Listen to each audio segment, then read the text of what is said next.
Jika Anda ke Garut, jangan lupa berkunjung ke Kawah Talaga Bodas. Gunung Talaga Bodas atau dalam bahasa Sunda artinya Danau Putih adalah gunung stratovolcano. Gunung ini terbentuk dari lava andesit dan piroklastik.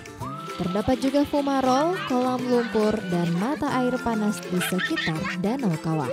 Perubahan warna Danau Kawah dilaporkan pernah terjadi pada tahun 1913 dan 1921. Kawah Talaga Bodas berada di Desa Sukamenak, Kecamatan Wanaraja, Kabupaten Garut, Jawa Barat. Destinasi wisata yang memiliki keindahan alam berupa kawah putih nan memesona ini dikunjungi banyak warga, terutama di hari libur.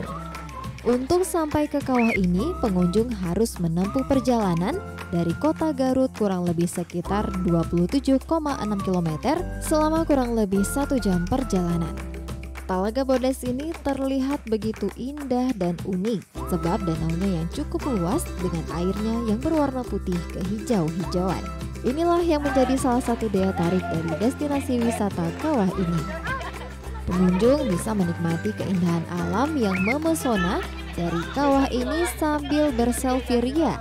Tidak akan kecewa karena di sini tidak pernah sepi dari pengunjung, terutama pada hari libur.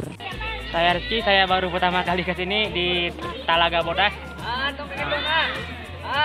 Jujur pertama kali ke sini memang enak, panas, hangat. Aduh, cocok kalau buat hilangin stres mah, enak. Selain kawah utama seluas 2 km lebih, di kawasan Talaga Bodas juga terdapat pemandian air panas yang mengandung unsur belerang. Anda bisa berendam untuk terapi kesehatan. Ada juga Pancuran 7, Cipatung, kolam berendam yang banyak dikunjungi warga. Dari Garut, Jawa Barat, Arif Ramdan melaporkan.